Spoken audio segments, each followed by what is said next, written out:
First thing that went through my head was King Charles is rolling his waist. That was the first thing that went through my head. Because I'm like, of all songs, yeah, you roll my waist. One unpopular opinion about London. Unpopular. Yeah. People are rude in London.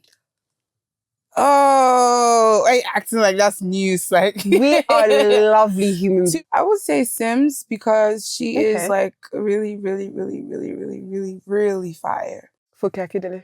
Ah! I said choose. This is where Lagos meets London.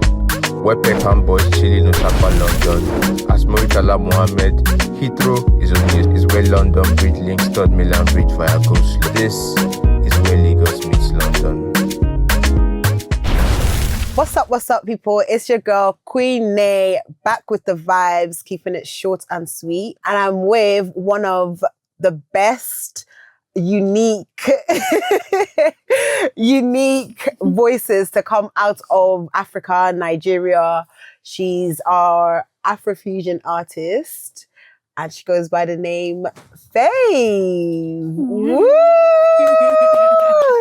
What's up? I'm good. How are you? I'm okay. Thank you for having me. You're welcome. Are you enjoying our UK? Yes.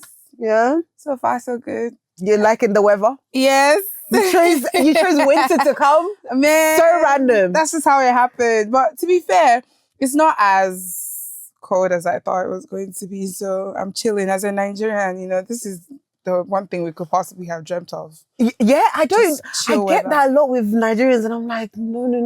You don't know what you guys have there. Give me that sun. You don't mind, let's swap. The truth is, too much of everything is not good. That's just it. So, too much of heat in Nigeria, X. Too much of cold in the UK, X. Which is why the weather right now in the UK is like, it's okay. Because, manageable. Yeah, you can throw a jacket on. You don't feel too cold. Yeah, okay. At the same time, you could choose not to wear a jacket and you could still like walk the streets without freezing to death. Yeah. So that's cool. Okay, since we're here with NANDO'S, I'm going to ask you a question. What is your go-to order? Sunset burger.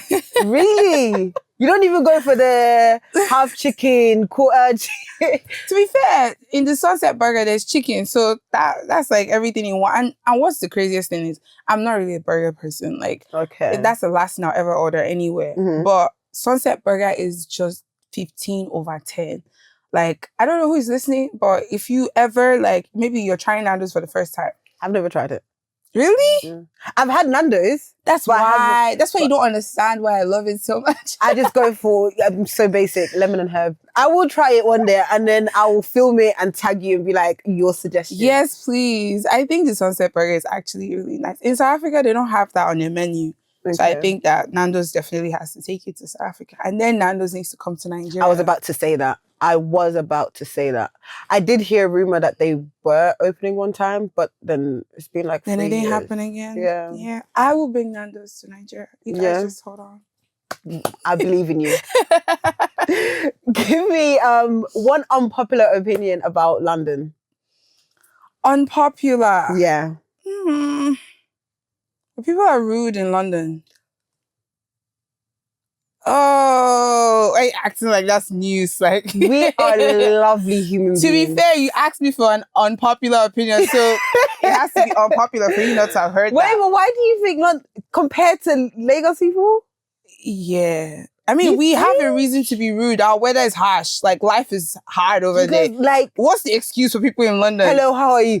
You see, they greet me for. Like, not really though. Like, people in Lagos are very nice. I can understand like life is fast in Lagos. Yeah. Fast. Like, everyone is really in a hurry. They don't want you to waste their time. But then it's the same here. Everyone's in a hurry. People are not really that fast. They're not as fast as in New York.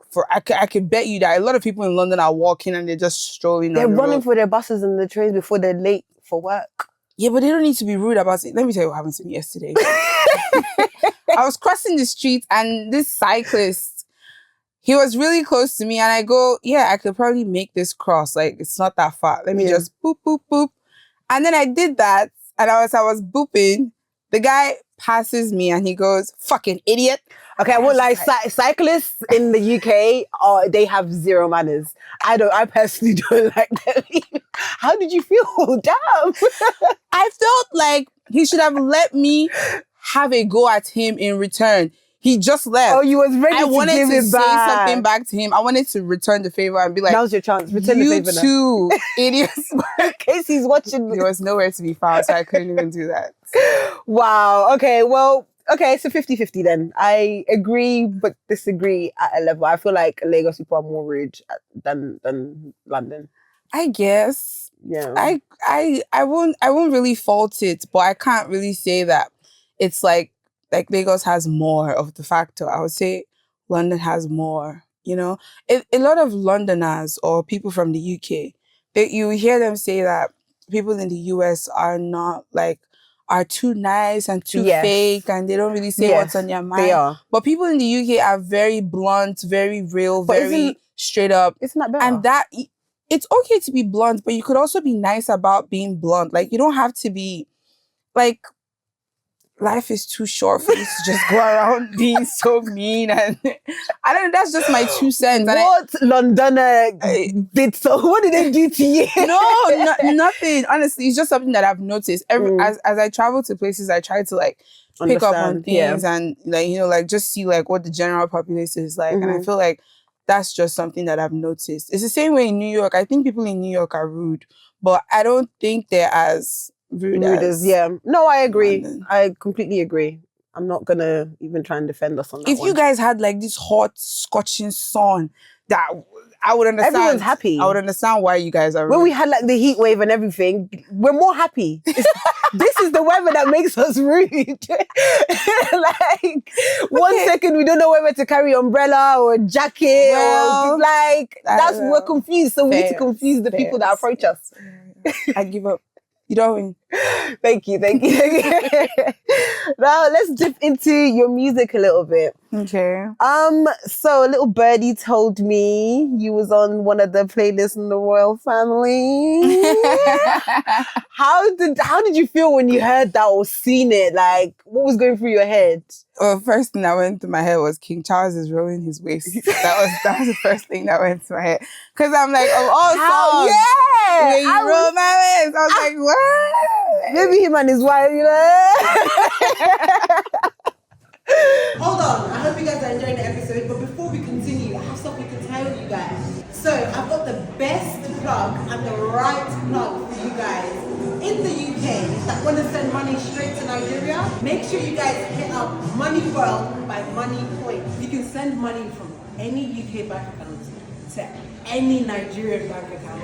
You can even use Apple Pay. So right now, if you download the app, every new user gets 20 Naira extra for every £1 they send within the first 60 days of downloading the app. That's Money World's boosted rates. My favorite feature is actually the fact that Money World by Money Points beats every daily rates from other conversion apps. Make sure you download Money World by Money Point today to get the best rates. Make sure you use LML1 when downloading the app.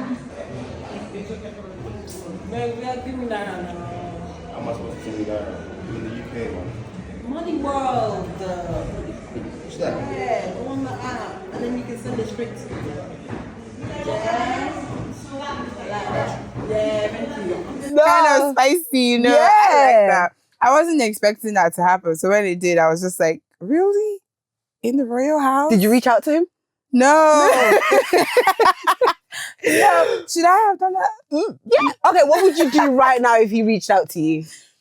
I would respond.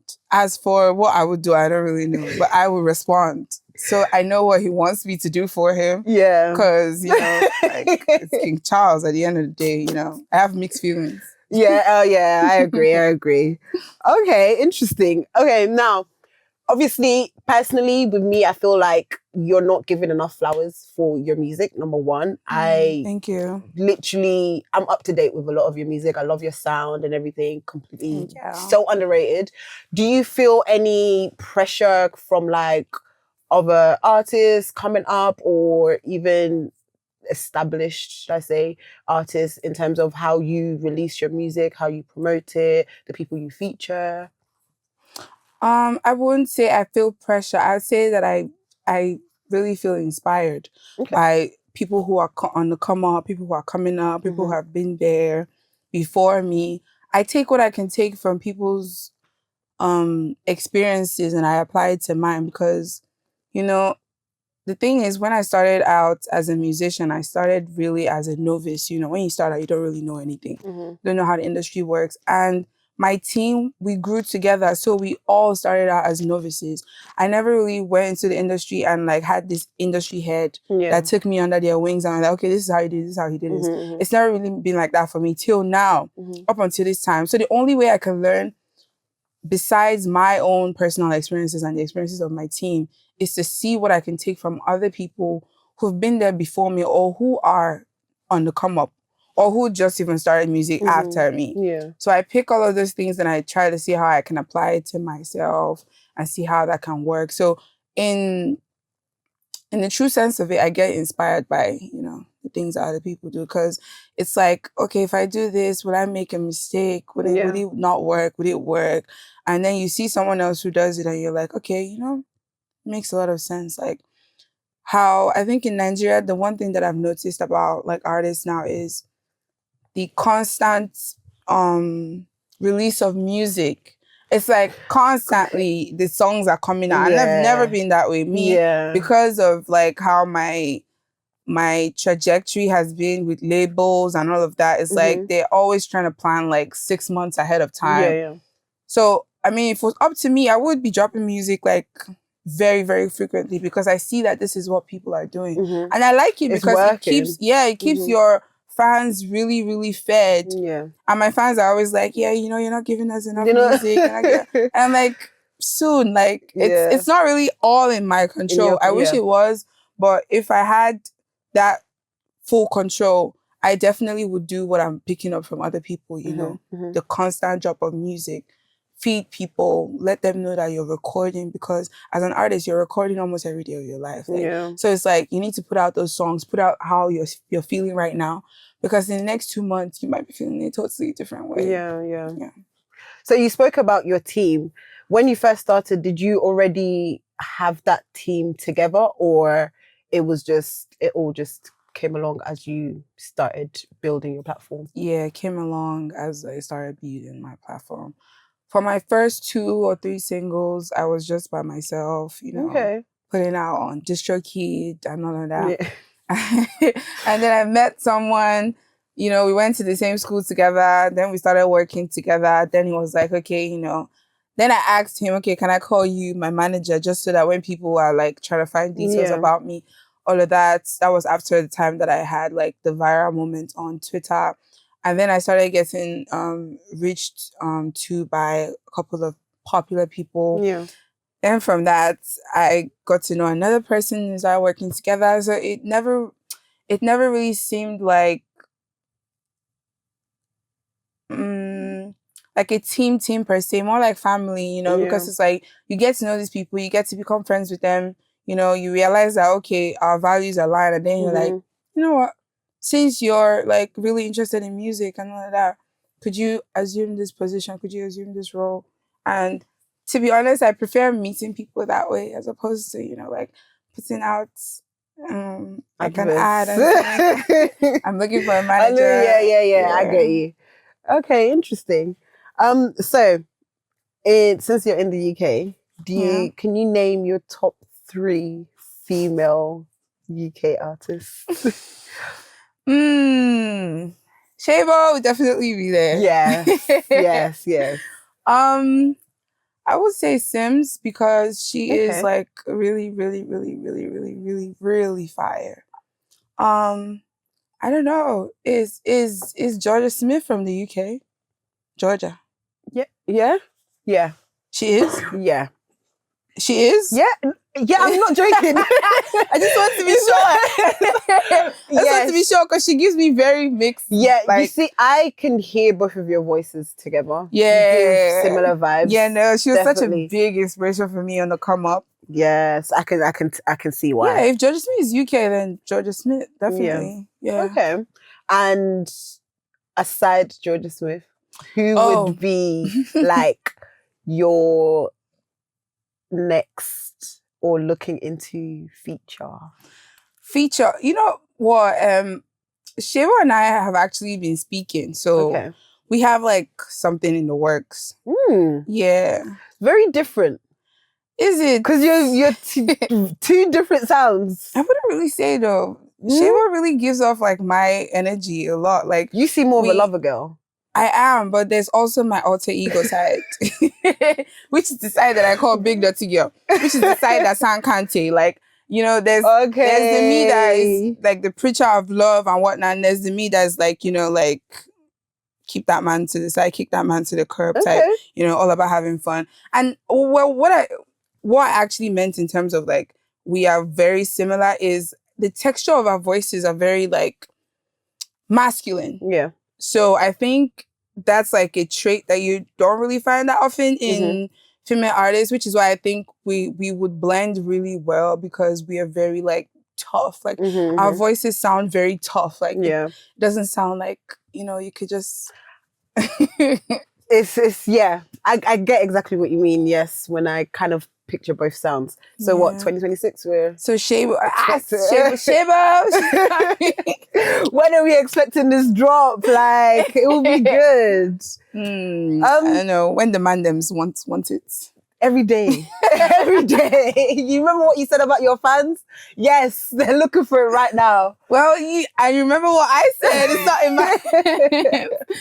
It's not in my hands. But pretty soon, I mean, I'm working towards that.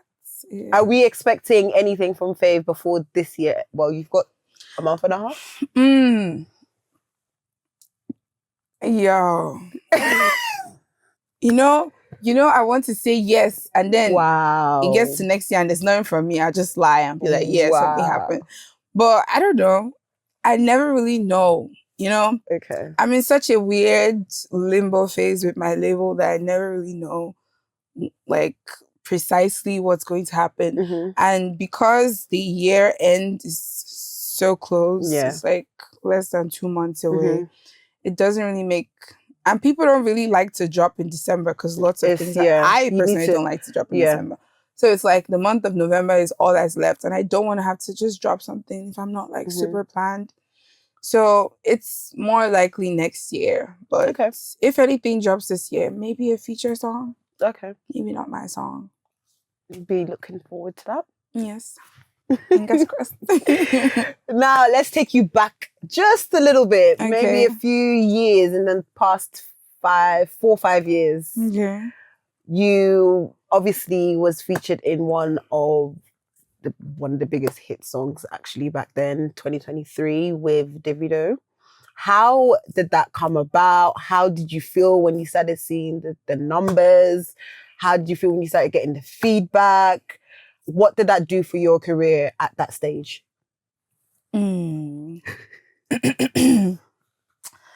So, Kante really just, I guess it did what it was supposed to do. I'm not going to lie. Because when Davido texted me and he said, okay, we need to do a song for my album, you know, send me some songs you have that you haven't finished, stuff like that, you know, you think would be nice enough, you know. And I sent him, I think, about 3 or 4 songs, and I sent him the lyrics of those songs too. And then he didn't even hesitate to say Kante. Okay. You know. To be fair, that came as a shocker to me because, like, I mean, I think all the other songs were on the same level as Kante. But I could understand why he picked Kante. At the time, it was called Waste. You know, hold my waist, hold my waist. But he said, no, that Waste is too generic of a name. And I feel that because, I don't know, it actually makes more sense saying, you know, about to play Kante than saying, I'm about to play myself Waste. Yeah. But we didn't really do the song in the studio together because, you know, like I said before, I had previously already recorded it. And all he needed to do was record his own part of the song. And then we met up in the studio for him to play his part for me. Then he was like, yeah, he wants to put the song on his project. And I was like, okay, wow, that's amazing. So from the moment I knew he was going to put Kante on his project, I knew people were going to love the song. So you was mentally preparing yourself for... Yeah, like... the superstar lifestyle. I just knew, like, Kante is that girl, really. So I was happy, you know, that it was with Davido because he has such a, like, fan base. He has Mm. such charisma to carry a song like that. Yeah. And it couldn't have worked out any other way, to be fair. So like that was kind of like I don't want to say reparations for all the people I had sent Kate to before in the past. It's that like, said, in your face. Yeah. Look what happened. I hear it. To be fair, that song, it was perfect. You and Davido on that song. So well done. Congratulations. Thank you. You also had another one before Kante with the dawn of the industry, Olamide. How was that like working with Olamide in general? You forget about the song, working with him. No, Baddoo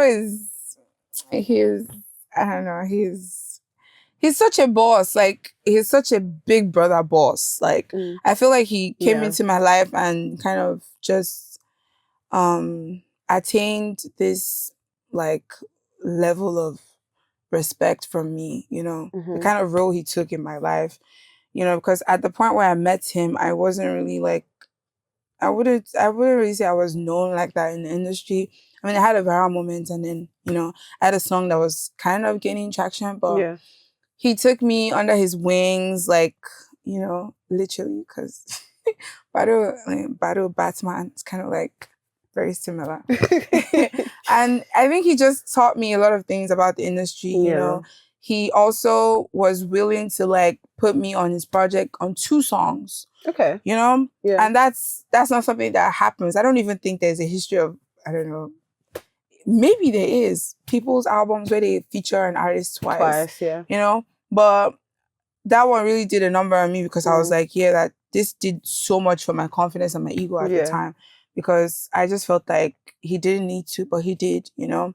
And he did a bunch of other stuff for me that's just in the background. That's because because I feel like Baddoo is just that type of person. He doesn't want to come out and let people know what he's doing for you. And he also would appreciate, he would appreciate it if you don't go about telling people to, you know. So he's very like someone who keeps to himself. And I'm that kind of person too. So I really, really loved everything about him, his personality, and then the songs that we made together. I mean, I feel like for my album, it only makes sense to feature Baddoo, to be fair. So we're going to get another Baddoo feature? Yeah, no, definitely. I'm definitely listening out for that one. Before we wrap everything up, I'm going to play a fun game with you. You watch Nollywood, right? Yes. Okay. So I'm going to ask you some blind questions. Oh, God. And you have to rank these 5 Nollywood actresses. Okay.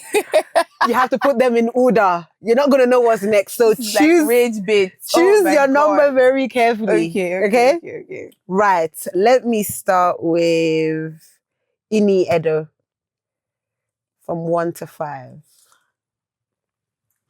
So let me understand this game.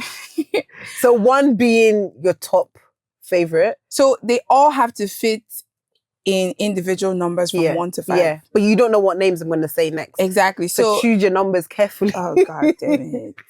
Just be thinking about 5 Nollywood actresses that's going to come up. Wait. This list of actresses you have, are they old Nollywood actresses? I mean, I don't mean age, but like OG ones. Yeah, OGs. OGs. Not newbies. Okay.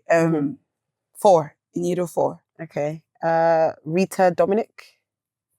3. Genevieve.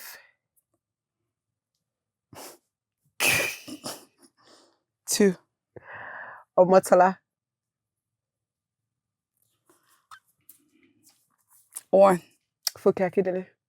Ah! I said choose. I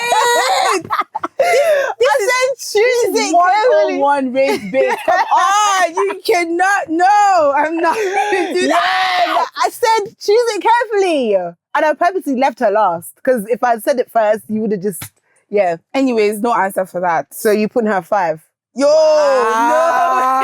no, it's cold. No, you know what? This doesn't even matter, because now that you know the list, Funke knows that I love her. Like, now that you know the list, how would you put it? Okay, this is very tricky. Well, Funke definitely cannot be number 5. Like, Jennifer cannot be number 5. Like, at all. No way. Okay, if I'm to put it based on my personal preference, It's a very tough list, man. Number 1 would be Funke. Number Okay. 2 would be Genevieve. Okay, yes. Number 3 would be Rita Dominic. I love Rita Okay. Dominic. Number 4 would be Omotola. Number 5 would be Iniedo. Okay. Locked in. All right. Don't quote me. Yeah. Thank you. It was actually really good having a conversation with you. Thank you. This was fun. Before we lock up, we always say this phrase at the end. So I'll say Lagos meets London, and then you say Wahala. Okay. 1, 2, 3. Lagos meets London. Wahala. Bye.